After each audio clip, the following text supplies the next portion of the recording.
바울이 데살로니가에서 떠납니다. 본인이 계획했던 것도 아니고 본인이 원하는 것도 아닙니다. 그러나 기꺼이 떠납니다.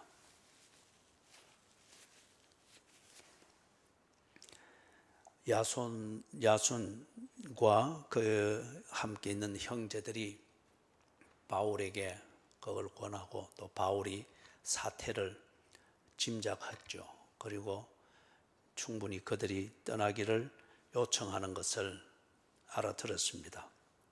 그래서 떠났습니다. 그래서 10절에 밤에 형제들이 곧 바울과 실라를 베레아로 보냈다고 그렇게 합니다. 바울이 왜 데살로니가를 떠날까요? 그것은 다른 것보다도 데살로니가에 있는 특별히 그 야손의 집에서 함께 있었던 그 믿는 자들, 그들의 신변, 그들의 안위를 생각하는 겁니다.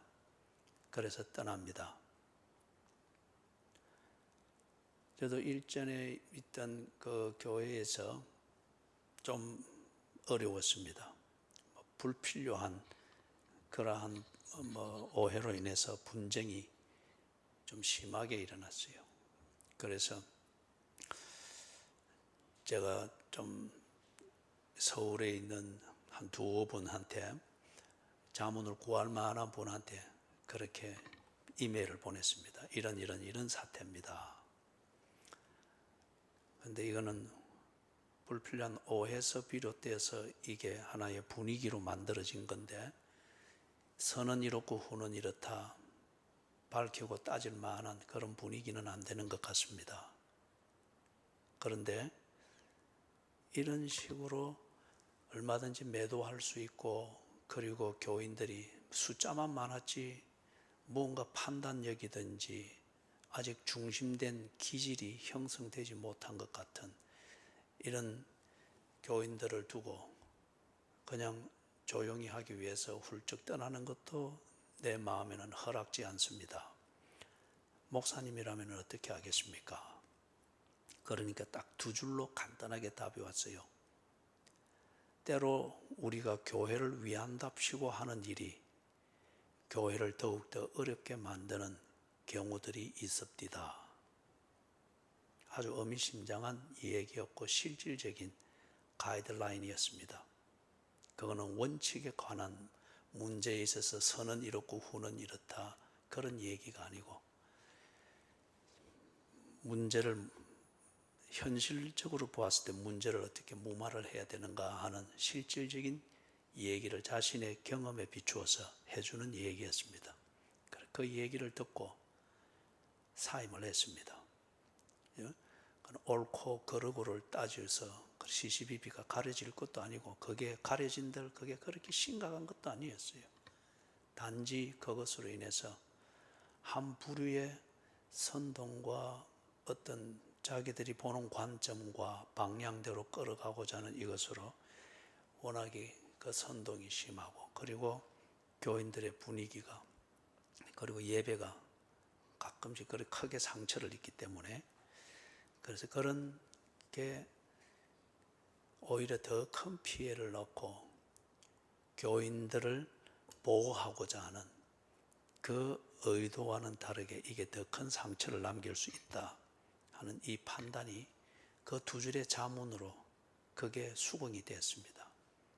그래서 교인들의 안위, 아직 좌우를 분별하지 못하는 그 순수하고 순진한 그 교인들의 안위를 생각해서 그 자문을 들은 뒤 바로 사임을 결정해서 사임을 했습니다. 지금 바울이 데살로니가를 떠나는 것이 그것입니다. 데살로니가에서 그가 법적으로 잘못한 게 없습니다. 그리고 거기서 자기가 잘못을 가르친 것도 아닙니다. 단지 유대인들의 시기를 받았을 뿐이고, 유대인들의 선동에 의해서 시민들이 거기에 그냥 분위기에 동조된 것 뿐입니다. 버틸려면 버틸 수 있죠. 순교를 자연스럽게 각오하는데 그걸 못 하겠습니까? 그러나 명분은 좋지만은 그 명분을 이루는 그 과정과 현실이 오히려 다른 결과를 낳을 수가 있고, 야손과 그의 집에 함께 있던 믿는 자들, 그들에게 오히려 더 큰 어려움을 겪게 할 수가 있기 때문에 밤에 조용히 떠났습니다. 가게 하는 대로 조용히 떠났습니다. 교인들, 그리고 자기가 전도해서 예수를 믿게 된 사람들을 양육하기 위한 바울의 목회자적 양심이었습니다. 그죠? 모양은 도망자의 모습이고 패배한 자의 모습입니다. 그러나 그것을 기꺼이 받아들인 바울은 진정 목양자의 마음이었습니다. 그래서 데살로니가에 있는 그 사람들, 몇 안 되지만은 이제 예수를 믿게 된 그 사람들의 안위를 위해서 보다 나은 안정된 분위기에서 신앙생활에 정착이 되어져 가는 것, 이걸 위해서 밤에 도주했습니다. 자, 그런 뒤에 보니까 베레아에 도착을 했죠. 그래서 이 베레아라고 하는 도시는 보자, 어떻게 비교를 할까요? 여러분이 지도를 보면은 베레아 지명은 금방 찾을 수 있습니다. 그런데 그게 지형적인 조건에 있어서 바울이 개인적인 계획을 세워서 가는 것 같으면 베레아를 찾아갈 만한 지형에 있지 않습니다. 그런데 지금 이 밤에 피신을 해가면서 그를 안내하는 자들이 베레아로 그를 데려갑니다. 그런데 베레아가 소도시고 조그만 마을이냐, 그건 아니에요. 예를 들면 이렇게 좀 비교를 해보면 되겠군요. 우리나라 중심 그 도로는 경부선입니다. 그죠? 서울과 부산을 잇는 이 경부 고속도로, 그리고 철도가 있죠. 그리고 이 주변에 있는 도시들이 중심 도시들을 이루는 게 많습니다. 그런데 경부도 고속도로를 따라서 이렇게 가면은 마산, 지금은 창원으로 통합이 되어 있죠. 마산은 아주 전통적인 도시고 아주 그 내용이 있는 도시죠. 그러나 이 중심 도로에 있지 않기 때문에 마산을 가려면 역부로 가야 됩니다. 그렇다고 해서 마산이 적은 도시거나 영향력이 없는 도시가 아니었죠. 우리의 현대 역사에서 볼 때. 베레아가 그런 도시였습니다. 그래서 빌립보에서 쭉 그렇게 해서 빌립보에서 로마에 이르는 중심 도로가 있습니다. 뭐 고속도로 셈이죠. 중심 도로 있습니다. 이 중심 도로를 따라서 바울이 빌립보에서부터 쭉 와서 데살로니가에까지 이르는 겁니다. 그런데 데살로니가에서 이 소요가 일어나면서 갑자기 떠나게 됩니다. 떠나게 되는데 이 중심 도로로 가지를 않고 거기서 부산에서 마산으로 가듯이 베레아라고 하는 곳으로서 갔습니다. 그래서 이 베레아는 큰 도시였습니다. 그리고 내용이 있는 도시였습니다. 행정적으로든지 교육적으로든지 인구의 면에 있어서도 상당히 큰 도시였습니다. 중심 도로에서는 벗어나 있지만은 거기. 자, 그러니까 당연히 거기도 유대인들의 밀집 지역이 있겠죠. 그러면 당연히 회당이 있습니다. 그래서 바울이 가는 곳마다 유대인들이 모이는 회당에 가서 복음을 전했다고 했죠. 이게 바울의 관례였습니다. 그래서 베레아에서도 회당에 들어갔다, 그렇게 했습니다. 지난 주일날 우리가 데살로니가에서 바울이 회당에 들어가서 성경을 강해했다고 했지 않습니까?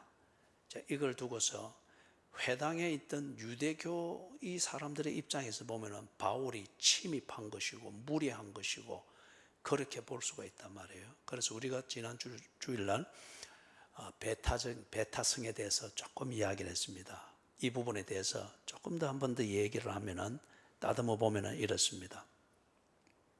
지난주 이야기한 대로 모든 내가 무언가를 믿는다 하는 것은 내가 믿는 것 외에 다른 것에 대해서는 배타적일 수밖에 없습니다. 내가 내 남편만을 사랑한다. 그는 남편 외에 다른 모든 남자에 대해서는 그 수준의 사랑에 대해서는 배타적입니다. 그게 맞죠. 내가 기독교를 믿는다라고 하는 것은 기독교 외에 다른 종교나 철학이나 이념에 대해서는 즉 기독교와 반대가 되는 그 모든 이념이나 철학이나 종교에 대해서는 배타적일 수밖에 없습니다.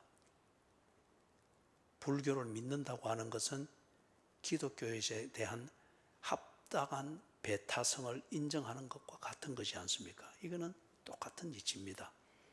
그렇다고 하면은 이게 불법이 되지 아니하고 이 배타성이 폭력이나 침범이 되지 않도록 하는 것은 같은 사회에 살면서 우리가 지켜야 될 도덕이고 그 다음에 정의를 실천하는 것이 되겠죠. 자, 그러면은 문제는 바울이 유대인들이 모이는 회당에 들어가서 그들이 보는 성경, 그 성경을 그들이 해석하는 관점과 내용으로가 아니고 바울이 보는 관점과 내용으로 같은 성경을 설명하고 해석한다. 이거는 어떻게 범법 행위이겠습니까? 아니면은 진리를 바로 증거하는 그러한 지극히 기독교적이고 신앙적 행위로 인정을 해야 되겠습니까? 이걸 판단하기 위해서 여러분 예를 들면 두 가지 상반된 예를 들어 보겠습니다. 몇 년 전에 신문에도 그게 아주 보란듯이 큰 스냅 사진으로 나오기도 했죠. 서울에 있는 어느 한 교회에서 그 청년부를 담당한 목사님의 지도하에서 청년들이 그 교회는 아주 열정적이었던 모양입니다. 그래서 복음 전도하러 간다 하면서 서울에 있는 그 조계사 중심 사찰 중에 하나죠. 그렇게 가서 대웅전과 그 다음에 그 사찰 뜰을 밟으면서 소위 그들이 준비한 땅 밟기를 했습니다. 그래서 한 청년은 대웅전에 들어가서 모두 거기 참배하고 하는데 그는 꿀에 앉아서 찬양을 하면서 기도를 하고, 그리고 또 다른 청년들은 마당을 밟으면서 기도하고 찬양을 하고, 소위 청년들이 그 교회에서 배운 땅 밟기 그 훈련대로 그렇게 했습니다. 그리고 선포하고, 그들의 말대로 선포하고. 이것을 두고서 굉장히 불교계가 화가 났습니다. 그래서 당시 그 조교사를 책임지고 있던 그 주지였던 명륜 스님이 사회 문제화했겠습니다. 그런 다음에 중간은 생략하고 결국 그 교회와 아마 기독교 지도자들이 중재를 위해서 거기에 권면을 했겠죠.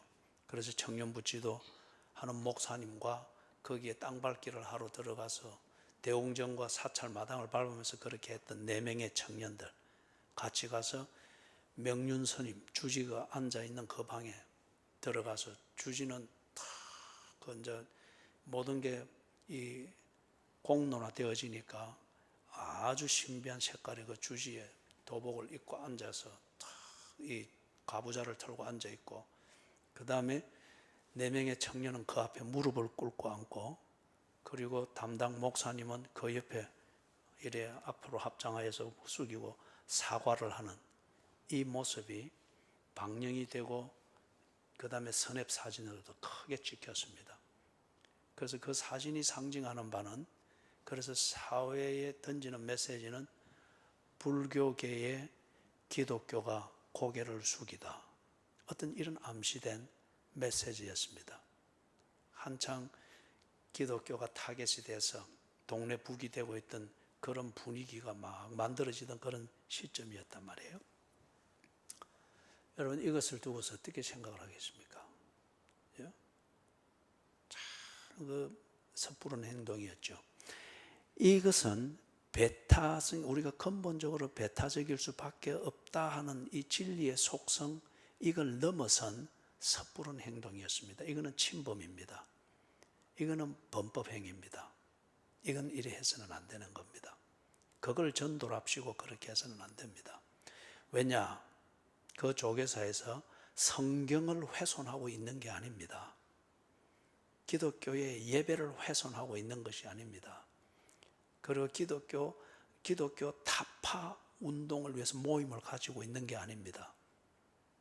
그들은 그들의 경전을 가지고서 그 경전에 근거한 그들의 종교 철학과 이념과 신념을 따라서 그들의 모임을 하고 있는 것입니다. 그들을 전도를 한다 하게 될 때에 그것은 지극히 우리가 서로 안정과 각자 공동체에 그들의 안정과 평화를 존중하면서 동시에 아주 합리적이고 합법적인 그러한 접촉점을 만들고 대화의 시간을 만들고 아니면은 만남을 개인적으로 만들어서 지극히 인격적으로 우리의 믿는 바들을 말하고 우리가 그들에 대해서 인정하지 못하는 바들을 이야기하는 이 지극히 인격적이고 합법적인 이런 대화의 시간들을 가지는 것 이게 필요하죠. 그렇죠? 그렇기 때문에 조교사에 그렇게 들어가서 복음을 선포한다 시고 그렇게 하는 것 이거는 무례입니다. 무례입니다. 그리고 만약에 여기에 우리가 일전에도 한번 그래 했지만은 심지어는 코로나19 그 지금 주어진 규칙을 지키는가 들어와서 안에까지 들어왔다. 이거는 침범이에요. 이거는 범법 행위예요. 그래서 일전에 한번 그런 해프닝이 있어서 내가 시청에다가 바로 고발하고 바로 진정을 넣고 그리고 그 뒤에 시정이 됐단 말이에요. 그와 같은 겁니다. 반면에 다른 예로서 여기 이제 신천지가 들어왔다.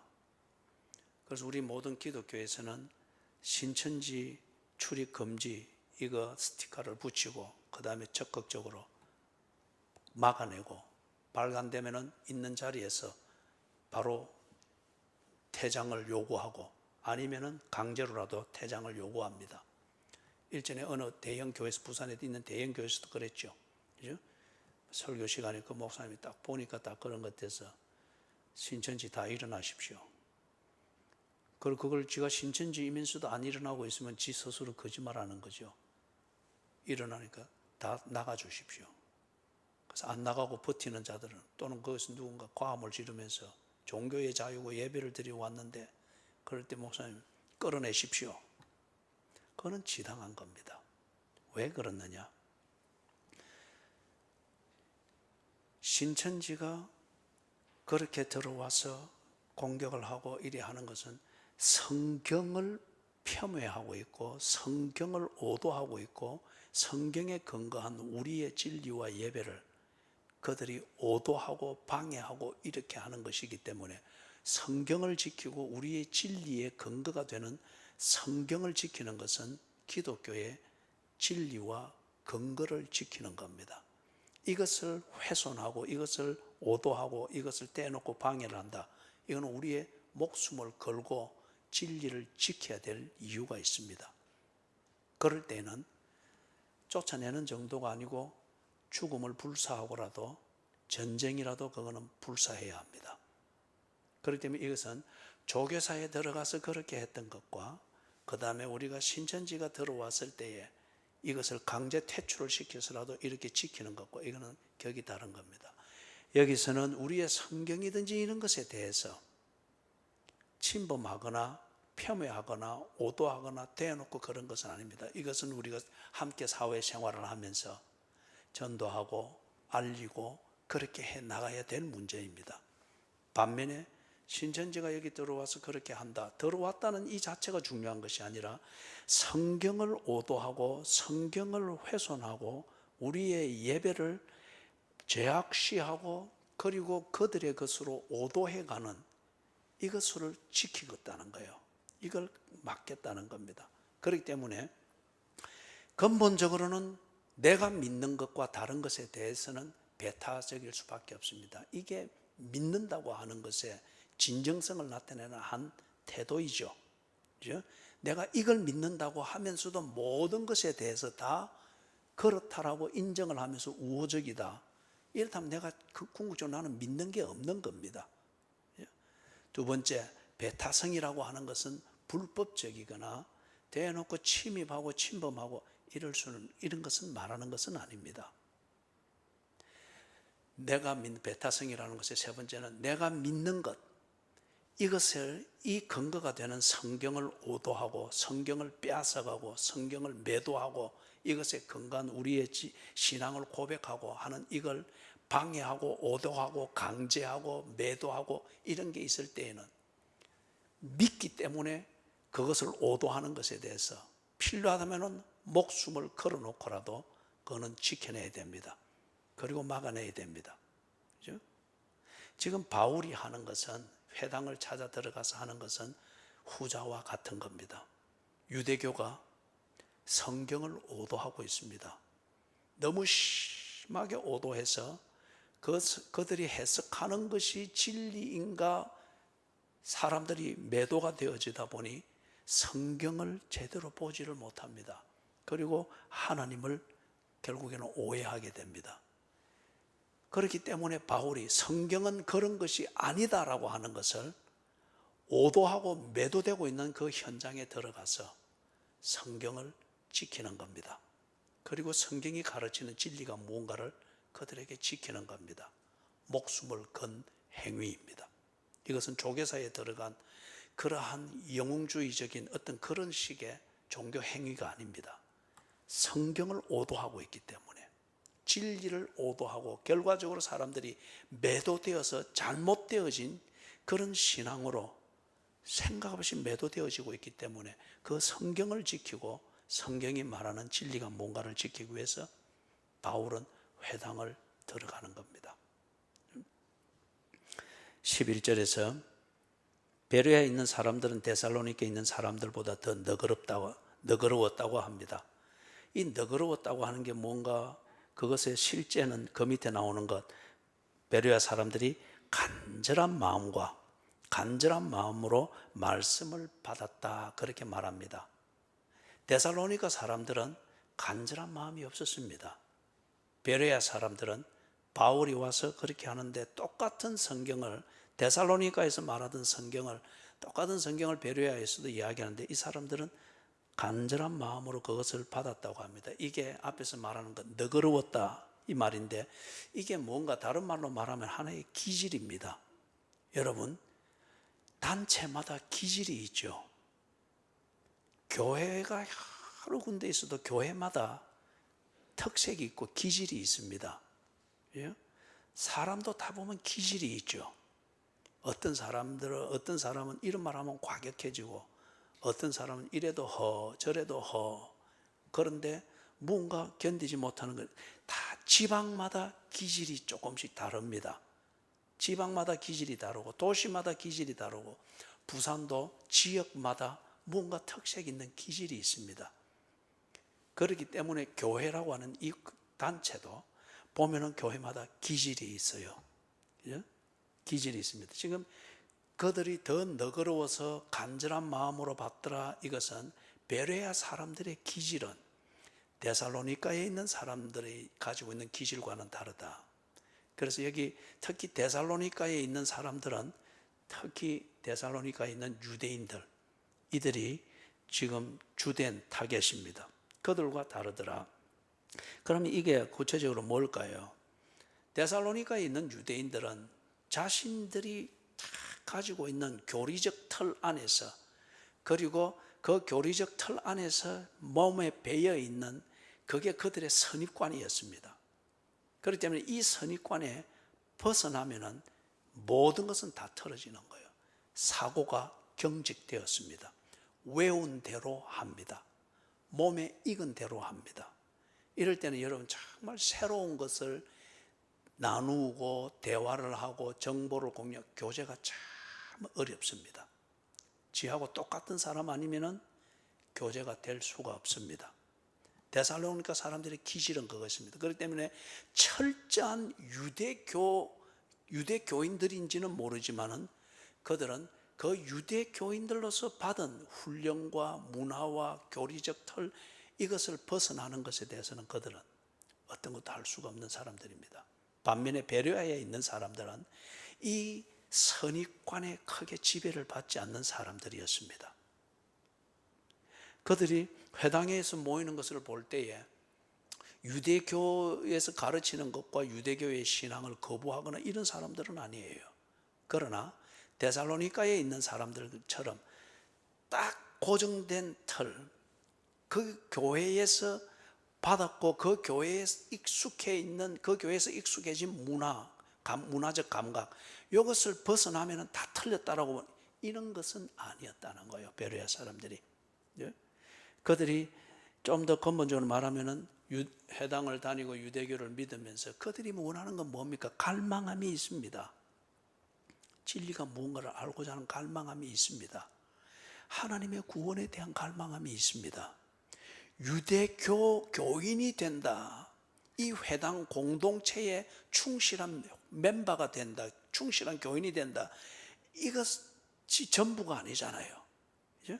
그렇게 하는 이유는 하나님이 누구인가? 하나님의 사랑의 내용이 뭔가? 그 사랑의 교제를 나누는 걸 위해서 나는 어떤 사람이 되어야 되는가? 이걸 궁극적으로 알기 위함이지 않습니까? 그것에 대한 갈망함이 있습니다. 이걸 우리 표현으로 말하면 베레아인들은 유대교가 가르치는 교리가 뭔가 이걸 외우는 것, 그것이 종착역이 아니었고, 그렇게 하고 훈련을 받고 훈련을 시키는 이유가 뭡니까? 성경이 말하는 것을 알게 하기 위해서지 않습니까? 성경을 보도록 만들기 위해서지 않습니까? 그리고 성경에서 말하는 그 진리, 이게 뭔가, 또는 유대교에서 가르치는 이 교리적 이 근거가 성경에서 정말 확인되는가, 이걸 보게 하기 위하여서 회당에서 유대교가 교리를 가르치고 그렇게 하는 거지 않습니까? 베레아인들은 이걸 아는 거예요. 그래서 이 갈망이 있습니다. 그래서 간절한 마음으로 말씀을 받았다. 바울이 가르치는 그 성경, 이게 설교로서도 개인적 대화, 성경 공부, 상담, 다양한 형식으로 바울이 복음을 가르칩니다. 이것에 대해서 개인적으로 들었던, 예배를 통해서 회중 가운데 앉아서 들었던, 어떻든 바울이 전하는 그 말을 받았다는 겁니다. 이걸 맹목적으로 믿었다고 하는 것이 아니라 그 말을 하는 바울의 입장에서 이것을 듣고 새겼다 하는 겁니다. 그렇게 할 수 있는 이유는 이 듣는 자들이 진리에 대한 갈망이 있기 때문에, 믿어야 될 진리, 이게 과연 무엇인가, 이것에 대한 갈망이 있기 때문에. 사랑하는 여러분, 이 학생들이 시험을 쳐서 성적을 받는 게 결국 1, 2점 차이로 소위 우리가 말하는 대학의 등급이 나누어지고 또는 1등급, 2등급이 나누어지잖아요. 그 1, 2점의 차이를 만드는 게 참 간단한 것 같아요. 외운 대로, 외워서 공부하고 외운 대로 다 인쇄 찍어내듯이 다 옮기는 자, 결코 1등을 할 수가 없죠. 이것에 더하여서 그것이 왜 그런가 하는 배우의 공식의 원리를 알고 그것에 대한 배경을 알고 응용을 할 수 있는 학생이 1등을 하죠. 그래서 이 베레아 사람들이, 그들이 원하는 건 뭔가, 믿어야 될 진리가 무언가를 찾고 있습니다. 이걸 찾기 위하여서 교리를 배우기도 하고 교회에 나가서 훈련을 받기도 하고 간섭을 받기도 하고 그런 거예요. 자, 그 다음에 바울이 이것을 전했을 때에 여러분, 이걸 잘 생각을 하십시오. 바울이 이걸 언제나 이런 식으로 예배의 상태에서 회중에게 설교하는 것으로 전한 것만은 아니에요. 그거는 안식일에 한번 딱 모이잖아요. 그죠? 그런데 이 사람들과 자주 이 말씀을 나누었다 하는 것을 볼 때에 개인적 교제가 많았습니다. 그리고 성경 공부가 있었습니다. 상담하는 게 있었습니다. 개인적으로 찾아가기도 하고 찾아오기도 하고, 그런 만남들을 통하여서 바울이 그 사람 눈높이에서 이 성경에서 말하는 진리가 무언가를 설명해 주는 게 다양하게 있었던 것을 알 수 있습니다. 자, 그러면은 여러분, 이게 어떤 사람에게는 바울이 하는 말이 감성적으로 타치가 될 수가 있습니다. 어떤 사람에게는 지성적으로 자극이 될 수가 있습니다. 어떤 사람에게는 사건이든지 아니면 바울이 겪었던 그 감정을 들으면서 동기부여가 되어지는 이런 사람들이 있습니다. 그럴 때에 여러분, 어떤 사람은 감성적으로 타치가 될 때에 마음이 열립니다. 이런 사람에게 지성적으로, 논리적으로 납득이 되도록 설명하고 하는 이것은 그 사람에게는 전혀 효과가 없습니다. 지성적으로 논리적으로 풀어지지 아니해서 자기가 더 이상 수긍이 안 되는 사람에게 계속 감성적인 타치가 될 수 있도록, 그래요? 그리고 감정적으로 부드러워져서 좀 이래, 그게 그 사람한테는 아주 어설프게 보이고 바보스럽게 보이고 광신도처럼 보이고 허무맹랑한 소리로 보일 수 있겠죠. 어떤 사람은 사건을 경험하거나 사건에 대한 그 경험을 나누는 감정을 들을 때에 공감이 되어집니다. 그러면서 자기도 그걸 확인해 보고 싶어 합니다. 그래서 그런 사람들은 남의 얘기를 듣는 것을 아주 좋아하고 그걸 통해서 빨리 수긍이 됩니다. 각각 다 다르다는 거예요. 각각 다른. 그렇기 때문에 이게 교회의 특색이기도 합니다. 어떤 교회는 아주 감성적으로 타치를 하는 이런 문화가 강하고, 어떤 교회는 지성적으로 논리적으로 생각하게 하고 이렇게 풀어가는 이게 아주 강하고, 어떤 교회는 사건 이런 걸 통해서 감정이든지 어떤 그래서 행사가 많습니다. 그걸 통해서 뭔가 경험을 하게 하고 이런 게 많죠. 그죠?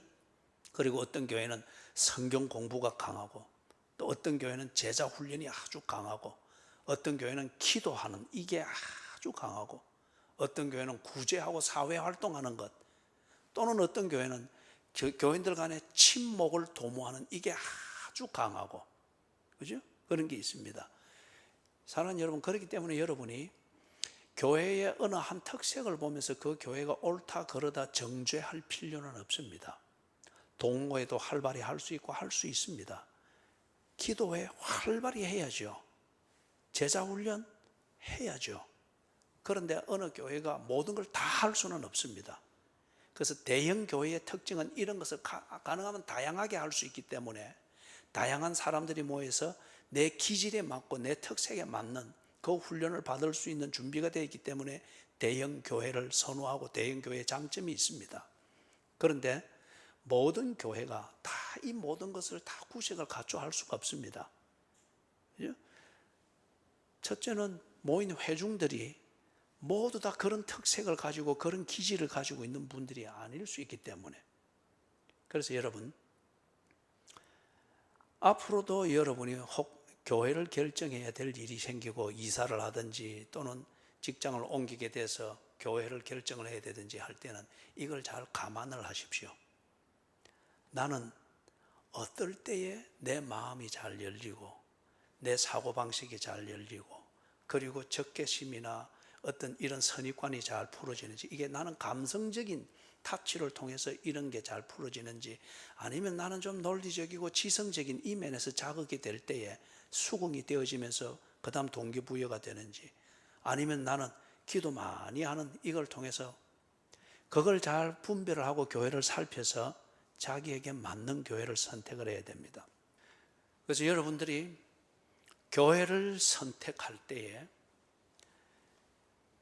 내가 어떤 타입의 사람인지, 그리고 나는 어떤 타입의 대화와 그 다음에 교제와 이것을 통해서 내 마음이 열리는지 그걸 살펴서 그런 특색을 갖추고 또 그런 것을 잘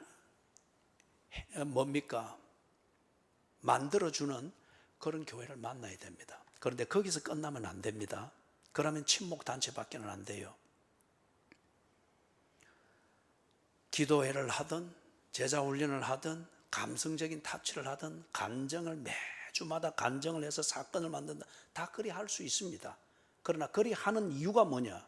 성경을 보게 하기 위해서여야 됩니다. 예배를 집중하여 드리도록 하기 위해서여야 됩니다. 성경을 보며 스스로 생각하며 그리고 자기가 생각한 끝에 하나님 앞에서 결단하는 이 훈련이 되어지도록 하기 위해서여야 됩니다. 그래 해야 동호회를 온갖 동호회를 만들어서 친목을 도모하며 막 그래서 족구대회를 막 리그를 끌어가고 있을 수 있는 일이에요. 그러나 그 재미에만 빠져서 단단한 공동체는 만드는데 그 공동체 의식을 넘어가서 하나님을 만나고자 하는 간절한 마음으로 예배드림, 그리고 성경을 보면서 진리를 찾고자 하는 이 갈망에 이르도록 만드는, 이게 안 되는 것 같으면은 그 공동체는 그 재미 속에서 사람들을 통째로 지옥으로 끌고 가는 거예요. 있을 수 있습니다. 그리고 교회마다 다 특색이 다릅니다. 그는 사람마다 기질이 다르기 때문에 그 기질을 잘 활용을 해서 성경에 이르도록 하고 성경의 진리를 볼 수 있도록 안내를 해주는 이 최종 목적을 위하여서 그 특색에 맞도록 그 사람 눈높이에서 마음을 열고 대화를 하고 성경에 대해서 관심을 가지게 하고 그리고 성경에 이르도록 하고 하나님 앞에 인격적인 예배를 드리게 해주는 것, 이게 다양한 교회가 있는 이유고, 그리고 다양한 설교자들과 성직자들이 교인들을 위해서 목양을 하는 그런 이유죠. 모든 목사가 다 바울처럼 할 필요도 없고 바울처럼 해서도 안 되고 그리 할 수 있는 것도 아닙니다. 듣는 자들이 다 다르기 때문에. 그래서 바울이 데살로니가 기질에서는 맞지 않았습니다. 쫓겨났습니다. 그러나 베레아 이 기질에서는 지금 맞습니다. 그리고 사람들이 듣고 있습니다. 자, 그래서 이것이 그러한가 하여 날마다 성경을 상고하니라. 바울이 베레아에서 제 할 역할을 제대로 하고 거기에 그 기질에 맞다고 하는 그 증거는 뭐냐? 바로 이것이에요. 이 베레아 사람들이 날마다 성경을 상고하며 그것이 그런가 하여 검증하더라. 이것이어야 됩니다. 이렇게 되어야 그 기도회가 바른 기도회고, 이렇게 되어야 그 제자 훈련이 바른 제자 훈련이고, 이렇게 되어야 그 교회 분위기 좋다고 하는 게 진정 옳은 분위기입니다. 자, 사랑하는 여러분, 여기에 생각해야 될 게 있어요. 이 당시에는 개인이 소장하고 있는 성경이 없었습니다. 개인이 자기 성경을 가질 수 있는 게 아니죠.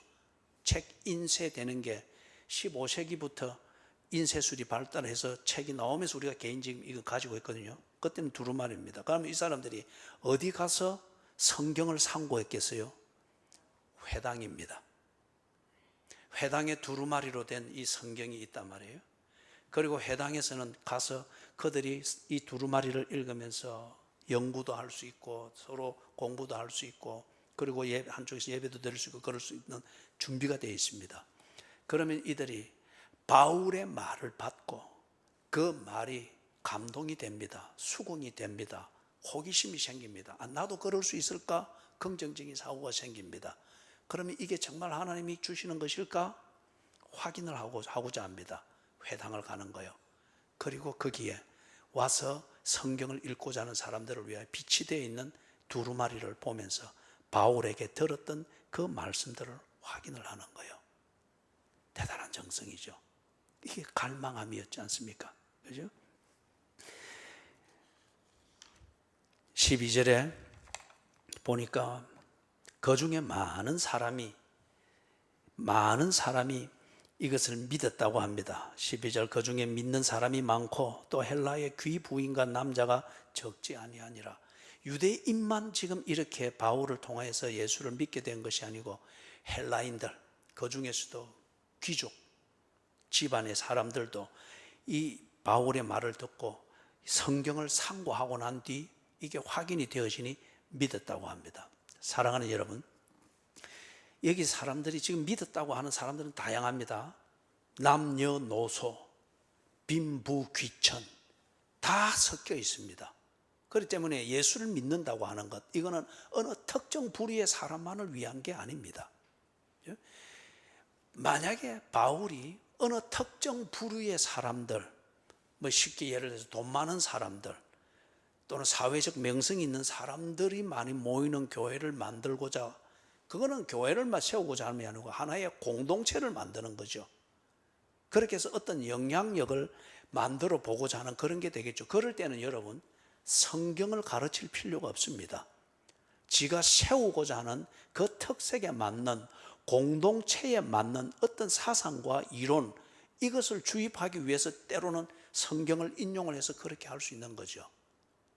그러나 하나님을 믿는 이 믿음을 가지는 그러한 그리스도인을 만든다 하게 될 때는 성경을 말해야 됩니다. 하나님께서 주신 그 진리를 소개해야 합니다. 그러니 여러분, 이 진리를 소개를 받고 하나님의 백성이 되고자 하고 하나님이 구원하고자 하는 백성, 이 사람들이 부자에게만 있는 것도 아니잖아요. 유력한 정치인에게만 있는 것도 아니잖아요. 그렇다고 어린이에게만 있는 것도 아니잖아요.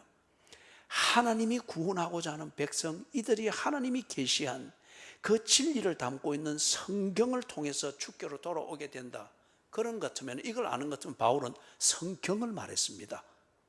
그리고 이 성경을 들은 자들이 남녀노소 빈부귀천 가리지 아니하고 이 진리를 들음으로 인해서 하나님의 백성으로 돌아와야 될 자들은 다 돌아옵니다. 그렇기 때문에 여기에 12절에 이 다양한 사람들이 하나님의 백성 되는 이 귀결로 딱 되어지고 있는 것을 볼 수 있습니다.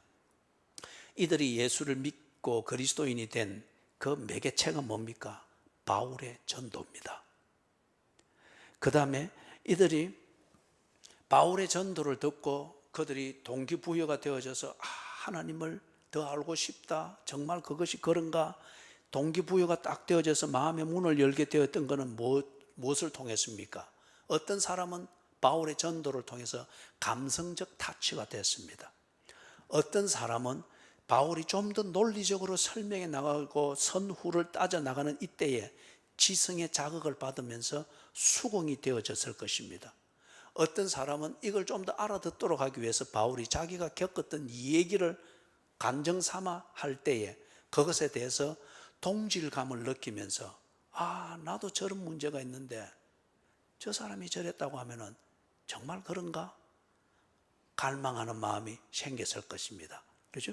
그렇기 때문에 동기부여는 다양한 그것을 통해서 일어났던 것을 알 수 있습니다. 그걸 통해서 결과는 어떻게 되어졌는가? 그렇게 마음 문이 열린 자들, 확인하고 싶은 내용을 가진 이 자들이 개인적 관심과 어떤 사람은 개인적인 감동을 가지고 또는 어떤 사람은 개인적인 기대감을 가지고서 바울이 이것이 성경에 이리 되어 있습니다라고 말하는 그 성경을 찾아간 겁니다. 그리고 자신의 감동하는 것, 아니면 자신이 수긍하게 된 것, 아니면 관심이 확 끌리게 된 이게 정말 진리의 문제인가, 아니면 바울의 개인적 교리인가, 아니면 이게 그냥 종교단체의 이 그 목적을 위한 공동체 의식을 키우는 것인가, 이걸 확인하기 위해서 성경을 찾아간 거예요. 그리고 거기서 확인한 거예요. 날마다 상고하느라 그겁니다. 자, 여러분, 이걸 조금 더 정리를 하면 이렇습니다. 바울이 개인적인 대화, 개인적인 상담, 또는 예배 시간의 설교, 아니면 관심 있는 자들이 모여서 하는 소그룹 성경 공부, 이것을 했습니다. 이걸 위해서 바울이 많은 자기의 사생활을 여기에 집중을 한 것이죠. 이게 사역자의 모습입니다. 자, 그런데 이걸 통하여서 참석한 사람들, 아니면 개인적 대화를 나눈 사람들이 감성적인 감동을 얻거나 지성적인 설득과 동의를 하게 되거나, 아니면 어떤 사람은 바울의 이런 인간미 있는, 또는 인간적으로 이렇게 헌신적이네, 거기에 감동해서 교제가 깊어지고 인격적으로 신뢰가 되어지고 친밀감이 쌓이고, 이거는 인간적 교제 차원입니다. 신뢰가 되어지니까. 하여튼 이렇게 되어서 마음문이 열립니다. 이게 대해서 바울과 개인적인 신뢰 관계가 쌓이는 거죠. 이 사람의 설교는 들을 만하다. 이 사람과 한번 상담을 하면 뭔가 배울 게 있다. 이 사람이 이렇게 헌신하는 걸 볼 때 정말 이 사람은 신뢰할 만하다. 이런 식으로 각자의 동기부여와 신뢰의 근거가 마련되면서 바울과 신뢰 관계가 쌓이고 교제가 되어지고 바울을 존경하게 되고 기대하게 되죠. 그죠? 그런데 여기서 사람들은 바울을 숭배할 수 있게 됩니다. 우리 바울 목사님이 그랬다. 그렇기 때문에 바울 아니면 다 틀린 것으로 봅니다. 아니면은 우리 바울 목사님께서 우리는 배웠다. 그렇기 때문에 다른 것에 대해서는 딱 차단이 되어버립니다. 여기에 머무르고 바울이 이것을 즐기고 있다고 하는 것 같으면은 바울은 진정한 사역자가 아닙니다. 자기가 헌신하고 수고한 결과의 열매를 따먹고 있는 것이 지나지 않게 되는 거죠. 그리고 바울의 그 목회에 있는 이 교인들 그 정도의 딱 수준이 되면은 단단한 공동체는 만들어지고 어떤 신천지가 와도 물샐 틈 없이 딱 공동체로 단결이 되고 딱 무장은 되어 있으나, 그러나 그건 한 공동체지 하나님을 믿는 그리스도인은 아닐 수가 있는 거예요. 하나님과의 교제로 나아가야 됩니다. 자, 그렇기 때문에 여기서 바울이 거기에 머물지 아니했죠. 성경을 보게 했습니다. 내가 전하는 이 말이 성경이며 하나님이 구원하기를 원하시는 자기 백성들에게 주는 진리인 것을 강조하면서 성경을 보게 하고 성경으로 나아가게 합니다. 그래서 이 사람들이 회당을 간 겁니다.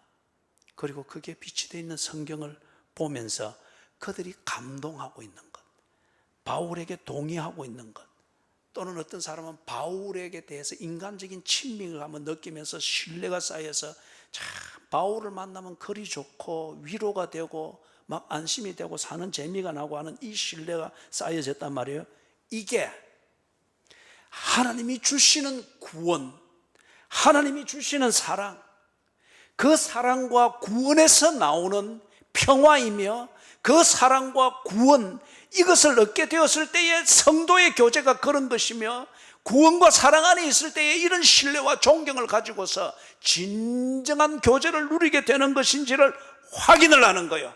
바울 때문에가 아니라 바울이 가르쳐준 성경이 이것을 말하고 있는지, 바울의 인간성에서 나오는 그러한 친밀감이 아니라 하나님을 믿어서 하나님의 사랑을 받고 변화되어졌을 때에 변화되어진 자들의 그 일상을 나눔이 이런 평화와 친밀감을 나누는 바로 그 진리의 열매인지, 이걸 이 사람들이 성경을 통해서 확인하게 되는 거예요. 왜? 바울이 그리 해라 했거든요. 바울이 그리 해라 했거든요. 그죠? 자기를 숭배하지 못하도록, 내 언변을 숭배하지 못하도록, 내 헌신, 이게 하나님의 사랑인 것으로 착각하지 못하도록, 내가 하나님의 사랑을 입고 하나님의 구원을 입었고 이것이 내 삶의 보람인 것을 알기 때문에 나는 이리 할 뿐이라는 거예요. 그러면은 그 근본 원인은 뭐냐? 하나님의 구원과 사랑이라는 거예요. 이 구원과 사랑을 말하는 진리는 내 설교가 아니라 이 설교로 여러분을 듣게 하는 바로 그 성경의 내용인 것을 바울이 말했거든요. 그러니 그들이 성경을 찾아가서 확인을 하는 거예요. 날마다 상고하니라. 여러분 앞에서도 말했지만은 바울이 만약에 고이든 아니면은 그만큼밖에 몰라서 그래 했던, 그냥 커다란 교회 하나 세우고 거기에 많은 사람들이 모여서 서로 위로받고 그리고 뭐 좀 평안을 누리고 오면은 뭐 상처받은 것 좀 치유되어지고 그래서 좋다, 그래 막 헌금들 해서 또 남들 좀 돕고 그렇게 하는 것, 그래서 그걸 위해서 바울이 필요한 설교도 하고 그 다음에 사람들이 모여서 그런 위로를 받고 하는 것으로서 거기에 있는 시간만, 교회 안에 있는 시간만큼은 평안하고 그래 하니까, 그래 그런 공동체를 만들고 그런 공동체 관리하는 것, 이게 목회의 전부이고 전도의 목적이었다라고 하는 것 같으면 바울은 사람들이 성경을 찾아가도록 만들지 않았을 겁니다. 그리고 성경을 보면 날마다 상고하는 것, 이것 그렇게 문제 삼지 않았을 겁니다. 바울의 말을 잘 듣고 바울의 설교를 잘 듣고 바울과 함께 식사하고 교제하고 인간적인 친밀감을 나누는, 여기에 문제가 없고 뭐 화해하고 뭐 기분 좋게 만들고 이런 것이 언제나 몰두했을 거예요. 그리고 그런 것을 하는데 필요한 설교를 하고 그런 것을 하는데 필요한 제자 훈련을 하고 그리 하는 것에 필요한 성경 공부나 신방이나 상담이나 이래 했겠죠. 그런데 그거는 믿는 게 아닙니다. 그건 교회가 아니에요. 공동체입니다. 교회, 구원받은 자의 모임으로서의 교회, 참된 그리스도인이 되는 것, 하나님을 믿는다고 하는 것, 그것은 성경에 있는 내용을 그것이 그런가 살피고 그 내용이 진실인 것이 확인되면 그걸 믿는 겁니다. 그럴 때 그 사람은 바울이라는 이 도구를 통하여서 하나님께로 나아가게 되는 거죠. 바울과 경험했던 이 친밀하고 존경스럽고 신뢰가 되는 이 교제를 맛보면서 하나님에게 그 교제가 있고 사랑과 은혜가 있는 것을 알게 되고 하나님께로 나아가게 되죠. 이게 교회입니다. 그렇기 때문에 바울은 성경을 말했던 겁니다. 그리고 성경을 말하고 사람들이 성경을 보며 하나님을 향하여 일었을 때에 그는 기꺼이 떠났습니다. 왜냐하면 성경을 말해야 될 그 일을 위하여서 자기의 사람을 모으는 공동체를 만드는 것이 아니라 하나님이 구원하고자 하는 그 백성을 찾는 이 일을 위해서 자기의 할 일을 하는 것이기 때문에 13절 바울 일행이 베레아를 떠납니다. 여기서도 데살로니가에서 몰려온 이 유대인들이 소요를 일으킬 때 바울이 기꺼이 떠납니다. 똑같은 이유입니다. 무엇을 위해서죠? 베레아에 있는 이 믿는 자들을 위하여서. 그리고 거기서 자기가 이 베레아에서 믿게 된 자들이 성경을 보고 날마다 상고하는 것, 이걸 위해서 성경을 말한 것 할 만큼 했습니다. 그리고 그들이 이 소요에 휘말려서 실족게 되는 이것을 피하기 위해서 기꺼이 베레아를 떠났습니다. 떠나면서 14절에 보니 디모데와 실라를 베레아에 남겨두었습니다. 이 말은 무슨 말이죠? 베레아에 믿는 자들이 생겼지만 그게 아직 다져지지는 않았습니다. 여러분, 깨달았다고 하는 것과 깨달은 것을 가지고 내가 살아가고 있다고 하는 것은 차원이 다른 문제입니다. 내가 거듭났다고 하는 것과 거듭났기 때문에 내가 거듭난 자의 삶을 살고 있다고 하는 것은 차원이 다른 문제입니다. 거듭남으로 구원 얻었습니다. 그러나 구원받은 자답게 살면서 거듭난 생명을 향유하고 즐기며 하나님과의 교제를 내 삶에 깊숙이 누리며 사는 것은 성숙해 가야 될 시간의 문제이기도 합니다. 베레아에 믿게 된 자들이 눈이 열리고 성경에 있는 내용이 진리인 것을 알게 됐습니다. 그러나 그걸 두고 살면서 그리스도인으로 성숙해 가는 것은 아직 되지 않았습니다. 디모데와 실라를 남겨두고 그들을 돕게 합니다. 이게 목양입니다. 그리고 바울은 다음 행성지로 갑니다. 자기가 있어서 소요가 일어나는 것이 베레아에 있는 교인들에게 유익이 되기보다는 해가 될 수 있기 때문에 바울은 떠납니다. 그래서 15절에 보니 아덴으로 갑니다. 배를 타고 아테네까지 간 겁니다. 자, 여기서 한 가지만 간단히 언급하고 마칩니다. 바울이 빌립보에서 로마에서 서쪽으로 이어지는 중심 고속도로입니다. 그게 빌립보까지 쭉 이어져 있단 말이에요. 그런데 바울이 이 고속도로를 밟고서 암비볼리와 어떻게 해서 그래서 데살로니까지까지 이르렀습니다. 왜 이 중심 도로만 따라가면은 바울은 로마에 도착합니다. 지난주에도 이야기했지만 바울이 여기서 서쪽으로 가면서 그는 당연히 기대했습니다. 로마로 갈 것이다. 그죠? 그런데 데살로니가에서 길이 막혔습니다.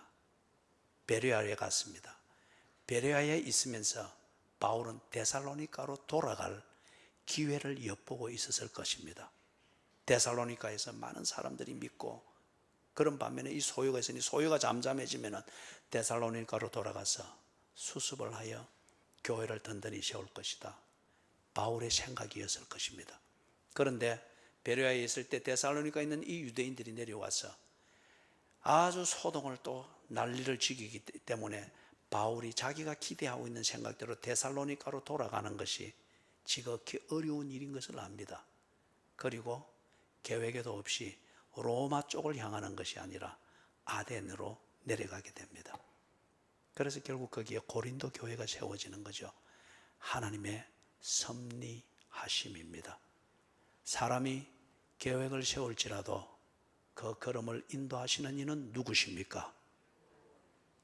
우리가 할 일은 주 앞에서 청결한 마음으로 최선을 다할 것뿐입니다. 기도하겠습니다.